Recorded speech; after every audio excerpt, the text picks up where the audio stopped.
Welcome to the Run Lift Mom podcast, where we're talking about running, lifting, and momming, not necessarily in that order. Today, we're going to be talking about all of them because we're doing another Mommy Masterclass, which is a format on this show where we take bits and pieces from past guest experts and, in this case, a special new one, about one specific topic. And in this Mommy Masterclass, it's pretty niche, guys. It's social media for fitness and wellness entrepreneurs. I know some of you listening are like, I'm not doing any kind of passion project. Guess what? Sorry, this show isn't for you. I will see you next week. There are many of you, though, that are listening that maybe have a podcast of your own. Maybe you have some sort of direct sales effort. Maybe you are a group fitness instructor or a personal trainer. You have a brand that exists online, because these are the times in 2020. I want to give you the best. So without further ado, let's learn in this Mommy Masterclass about social media.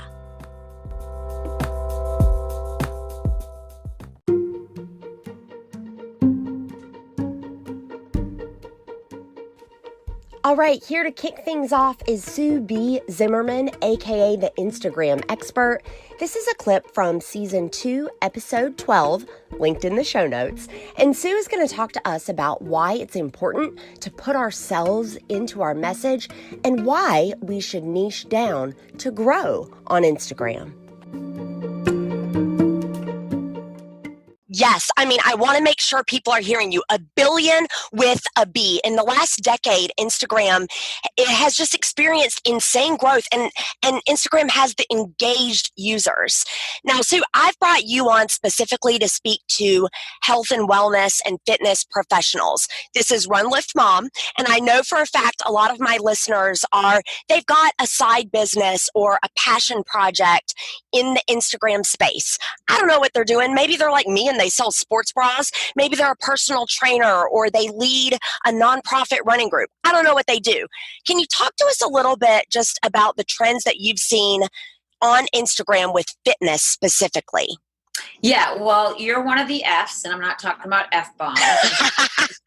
Although I like to drop those too, but I'm talking about food, fashion, and fitness. And those are the 3 most competitive areas on Instagram. And in order to stand out, it's so important that you infuse yourself into everything that you do. Not just for these 3 industries, but more so because every other person is telling you, how to eat well, or how to dress a certain way, or, how to exercise and get stronger. I'm all about getting stronger. And so we need your point of view and your credentials around your point of view, like what makes you the go-to authority or expert in your little niche. And so all these listeners need to really think how to niche down even more. So when I say that, it's like, what sex are you mostly talking to? What age group are you mostly talking to? Are you talking to moms, or are you talking to moms whose kids have left the nest, or are you talking to seniors? Like, who is the audience that you want to be talking to, and only show that kind of information, not your kids. And unless you can infuse them into the storyline. But what I see as so many mistakes that people make is that I'm confused with exactly what your niche is.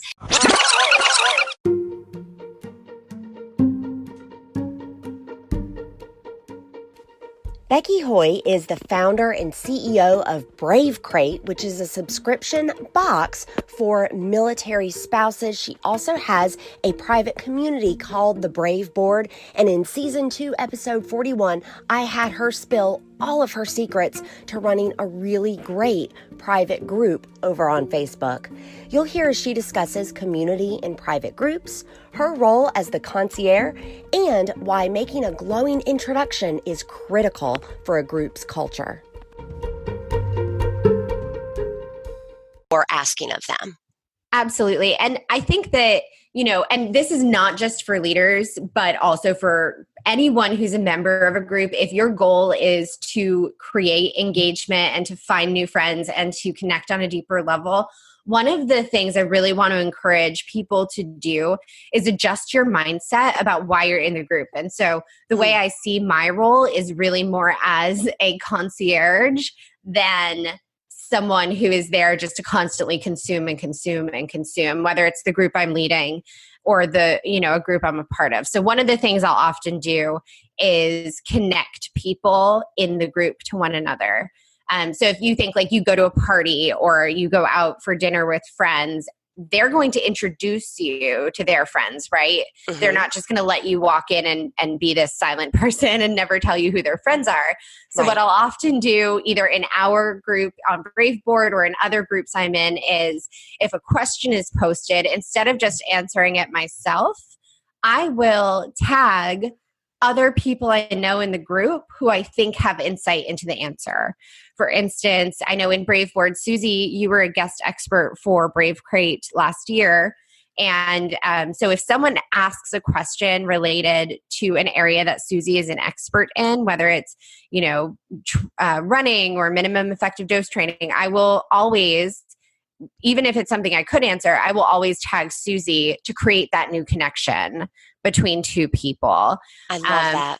And here's the key. You've got to set them up. Like you have to give them a glowing intro the same way you would if you introduced them in real life. So if I was introducing you, Susie, to another friend of mine, and I wouldn't just be like, oh, hey, here's Susie. I'd be like, hey, this is my fantastic friend, Susie. And she is a knockout and she runs a podcast. She's a mama. She's an ultra marathoner. She's incredible at helping motivate other people. Like I would give you this stuff. But see, now I want to help you and I'm so flattered. I'm very eager to help whomever you're introducing me to. Yes. And here's the other sneaky piece of this is that now you are also more likely to introduce me to your friends. Mm-hmm. And so it kind of begins to set a standard that we are not just here to leave a short answer, but that, hey, my name is Becky and I'm here to make connections. I'm here to get deeper with people and to introduce people to one another. So if you become that concierge in a group, if your goal is in being there is to find new friends and grow your network and get more connected, this is the absolute best way, I think, to do that.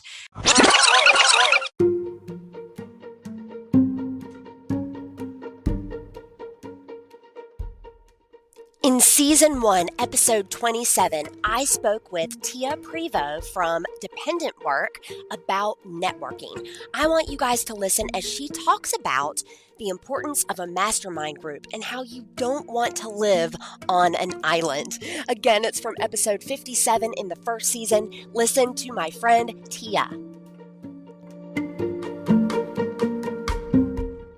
Nature of being a military spouse. I was a remote colleague for a decade. Can you speak to having people in your network that kind of serve as like mastermind, like to bounce ideas off of, or just maybe they don't work in my organization or in my industry? Do we need professional friends like that in our network? Definitely. Sometimes it just helps to have somebody to vent about what's going on with your work, right? Like you need somebody who can understand from that standpoint of like, I'm so frustrated with this marketing or the social media campaign I've been doing. I thought it was so great, but I don't understand why I'm not getting a lot of engagement. And you can vent those out to people that kind of are in your wheelhouse and understand what's going on. But also you can get insights to pieces of, okay, I want to move away from my blog. What other avenues should I use? Or how did you do it when you started your podcast? You don't want to live on an island. And it's very easy for us as moms, us as business owners, us as military spouses, any of those categories you fit in that we fit into, to get isolated and depressed. And one of those ways to get out of that is to find people that are doing it at the same time. And it doesn't mean it needs to be they're all in the same place, because that's how you're going to spark new ideas and innovation. But to have that group or tribe that you can call on for different things. So maybe I go to Jenna Burt and say, hey, Jenna, like I have a friend who's looking at getting into the dental field. Would you be able to help them well, it's not necessary for me, but it may be for one of my other friends that's trying to do something else that I'm just helping them support so they don't feel isolated and alone on their journey. So that network is a huge, huge thing.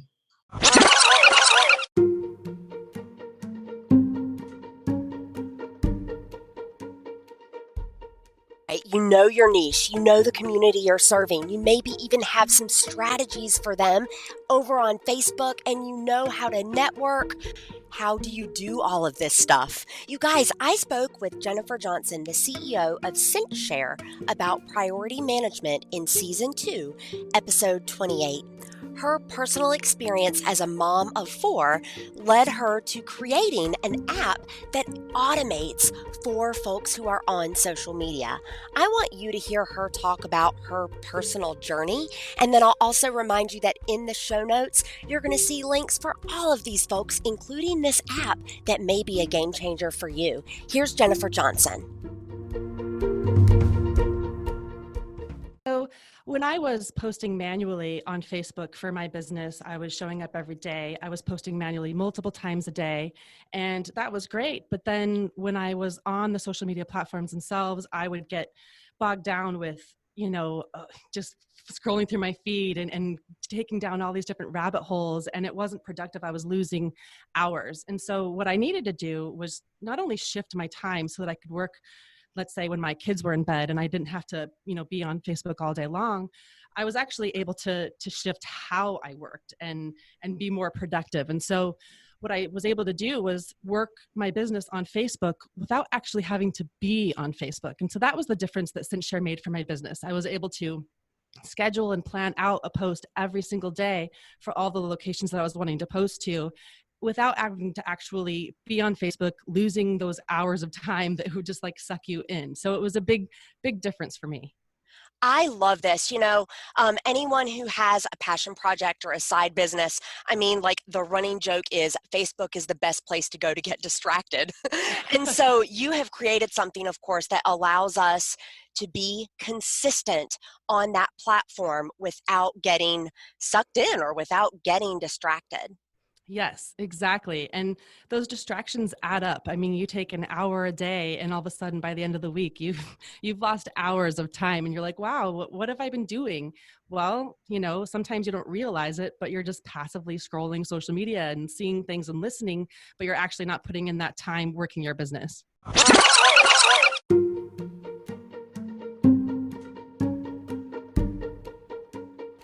All right, and here is some new content. This is an extended interview with Brenda Sturr, who is a former technology executive and professor turned marketing consultant and agency owner. You guys, she is gold standard. She's been on this show before, Season 1, Episode 47. Today, I have her on to talk to you about 2 things. Number 1, privacy. How do you maintain some privacy for yourself and your family as you're sharing your health and fitness journey? And then finally, number 2, how do we network with others, own that abundance mindset, and still make great business decisions? Here's Brenda Sturr. All right, Brenda Sturr, welcome back to the Run Lift Mom podcast. Hey, Susie. Hey. When I was thinking about a masterclass episode for people sharing personal wellness and fitness journeys, you are the first person I thought about because you are wonderful with social media and stories. Well, social media and stories maybe, but not so much on the fitness side, girl. Come on. Oh, I have enjoyed watching your personal journey when you're doing those races at Disney. Oh, I'm telling you. Well, maybe that's true. I do talk a lot about mental health and as a part of physical health. So that's true. You're right. I do talk about things that are health related. Brenda, a question a lot of folks have is actually about privacy, like social media in general. If I'm a mom of 4 kids, how can I retain some of that privacy for my family, but still share myself on social? So I think it's very, very much of a black and white line. When you're deciding what you want to share on social media, it's really making a very clear distinction as to what you want to be public and what you want to be private. So I, for example, am I have a very, very black and white line as to what's public and what's private. So people feel like they know me, but if you really pay attention, I really rinse and repeat the exact same stories over and over and over and over and over again. So I don't talk about my family, my children, or my husband's health. I don't talk about things that are about my marriage. I don't photograph anything in my house. It's not a public space. I don't ever post where my kids go to school or really geographically, specifically where we live. I don't post things that would be controversial, political, overtly inflammatory. I'm very, very black and white on what I post and what's public and what's not. So what I've done is created a story, a brand of who I am. And if you pay attention, it's really the exact same story over and over and over again. So people feel like they know me, but really only know a very specific sliver of what I want them to know. So I personally choose to post my kids' pictures on social media. Some people don't. Maybe they say, I only want to post the backs of my kids' heads. Well, that's okay. That's your line. That's what's public and that's what's your black and white line. Some people say, I will not post anything about my family on social media. Perfectly okay. Then you're going to create a public space around your story, your brand, your object association, your emotional tone, and decide exactly what you want to be public and what you want to be private. If I'm hearing you correctly, Brenda, it's, we can be comfortable sharing the things that we're comfortable sharing, but then also if it's appropriate to be vulnerable with the people we're connected with, that's okay, but it's on our timeline. Am I understanding that correctly? Yeah, absolutely. And I think there's also a line of when you're sharing something vulnerable, there's still an aspirational transformation story inside of it. If I'm sharing, I'm struggling with anxiety and depression, and woe is me, I'm a martyr and a victim, is a very, very different story than I'm struggling with anxiety and depression, but here's what I'm doing to overcome it. Here's what I'm working toward. Here's the line, and here's the progress, and I'm pushing myself toward. Here's what I want to inspire you with. That's a very different story. So a lot of people on social media will say things like, well, I can say whatever I want online. Well, yeah, you absolutely can. You can say whatever you want. And your right of freedom of speech ends where my right of interpretation begins. So, and then I decide if I want to do business with you or I want to follow you or I want to be inspired. So in the health space, what I coach my clients on who are on health journeys is, I'll use weight loss as an example. And I have some clients who are health coaches. And I'm not a health coach. Let me be really clear. I'm not a health coach. I live on Oreos and Diet Coke. So, and Susie, you're very inspirational because you're a runner, and I run, but I really kind of walk, run, jog, run. I do run Disney for the medals, not even remotely because I love running. But I have health clients, and I coach about how to share their story because there's something very, very transformational and inspiring in somebody who's on a health journey. So the joy is in the journey. People want to see the progress story. They want to see the before and after. They want to see the momentum. They don't want to see, oh, woe is me, everything's miserable and my life sucks, is very different than I'm really working toward improving something and I'm going to report progress and hold myself accountable to my audience. That's very different. So it's people who think, well, I'm not perfect, therefore I can't coach others. No, you can coach others because you are working on a progress story. Yes. You're sharing the journey. So what you decide to share, I think the line is that what you're sharing has to be viewed through the lens of something that's inspirational or aspirational. And that is really what personal branding is about. We're putting content out there that's designed to inspire, uplift, motivate, educate, inform. We're putting content out there that truly is designed to serve or help others.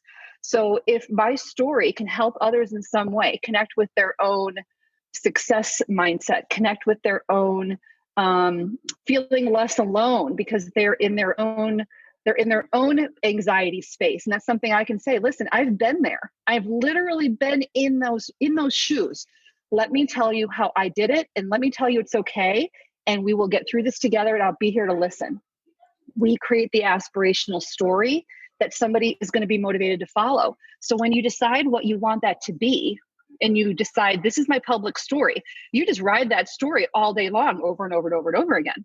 And you're just sharing different angles of the story that are contextual for that moment. Now you might be bringing in certain objects that you continually reference. I call that object association. You might be bringing in emotional association of things that you want people to feel in your story, but you're really simply telling the same story over and over and over and over again, that they deserve progress, they deserve health, they deserve success, whatever your primary message of motivation is. I've got a health and wellness vibe to Run Lift Mom. Why is it important that I network with someone who maybe sells essential oils or does crafting outside of direct sales or makes signs or sells makeup? Sure. Well, I mean, everybody is more than their business, right? Everybody is more than their business. And for a lot of direct sellers in small business owners, the majority, their business is a part-time or a side thing. And most of us have other lives. We have full-time families, we have full-time jobs, we have full-time hobbies, we have full-time interests.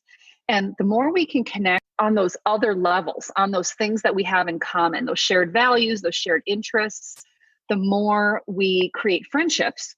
And we do business with people we know, like, and trust. We do business with our friends. So if I'm somebody who likes to cook, for example, and I have children, and I befriend somebody who also likes to cook, and I enjoy watching her cooking live shows. And I don't particularly sell cooking products, but I love watching her shows, and she's funny and she's interesting, and she brings her kids into the show, and she's trying a new recipe. That's inspiring me to try something new as well. So that is where we start to make those friendship connections. We do business with people we know, like, and trust. The other major value is specifically for people in direct selling. And I know, Susie, your audience is bigger than direct sales, but for the purpose of just this example, when we're in direct sales, our news feeds tend to be consumed with people who sell the exact same thing we do. So everybody, you're in all of the brand groups, all the upline and downline groups, all the graphics groups, all the buy, sell, trade groups. You're in all the team groups. You're in every single group for your company. And your news feed is filled with people who sell the exact same thing you do. You're not meeting new people when you're swimming in the brand pond. You're not meeting new people who could be great business partners, collaborators, customers, connections, referrals.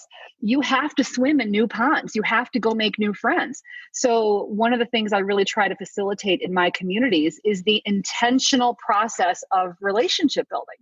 I post things intentionally that spark conversation. They're not just, I'm a coach. Yes, I'm a business coach. And there are posts that I make that are very one directional. Like, this is how I think you should do this process. But there's also very intentional conversational posts that are, tell me what you're working on. Let's share successes. Let's share brag flags. Let's share ideas. Let's just have some fun. So there's intentional posts that facilitate those relationship building moments, because we have to meet people who sell something beyond what we sell, because social media algorithms work such that you tend to see more of what you engage on. If the only thing you're engaging on are things from the company, the brand, or the niche that you sell in, you're not going to be meeting new people. And we need to meet new people if our businesses are going to grow. So we have to be networking beyond the small pond. We have to swim to the ocean. We have to find new fish. We have to be making new connections continually and thinking about ways that we can serve and share before we think about, well, what can this relationship do for me in business? We have to thinking about relationship value and creating collaborations. A great transaction is one where everybody wins. So, Susie, we're doing a podcast together. This is on your business platform, but I'm sure I will share it on my business platform, and we both win because we're both meeting new audiences. This is a good transaction for both of us. So a good relationship is where we're continually building all of our network connections, meeting new people, sharing our message, going back to our story of what we want to be our public and our inspirational story.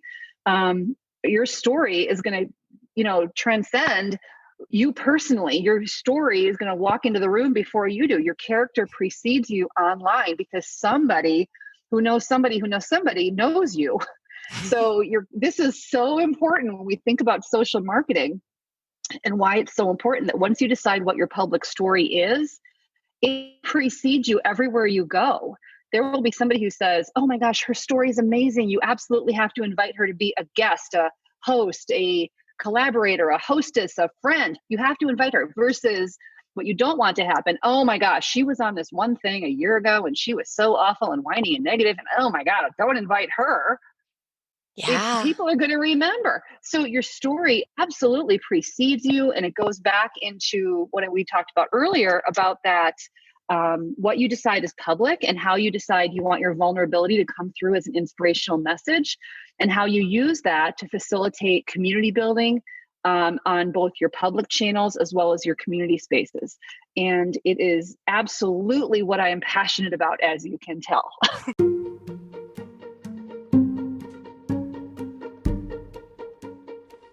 If you want to hear more from Brenda, I've got 2 different ways for you to do so.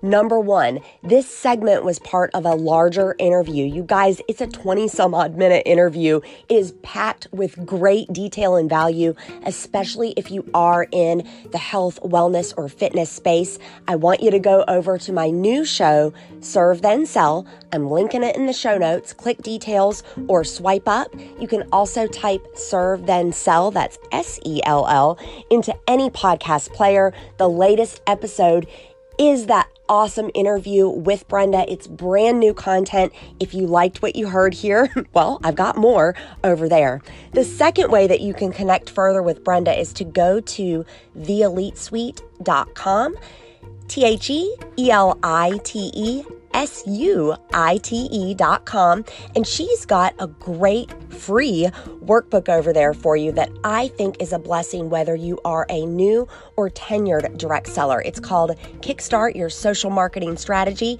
and again, that's TheEliteSuite.com.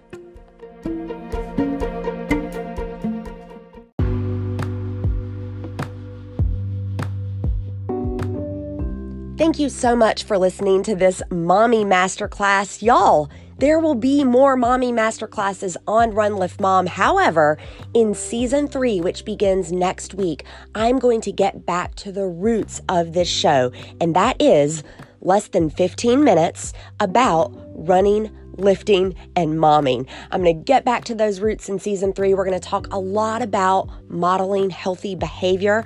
I hope you will come along for the ride. If you are like, hey, hold on, I love the business and entrepreneur stuff over here.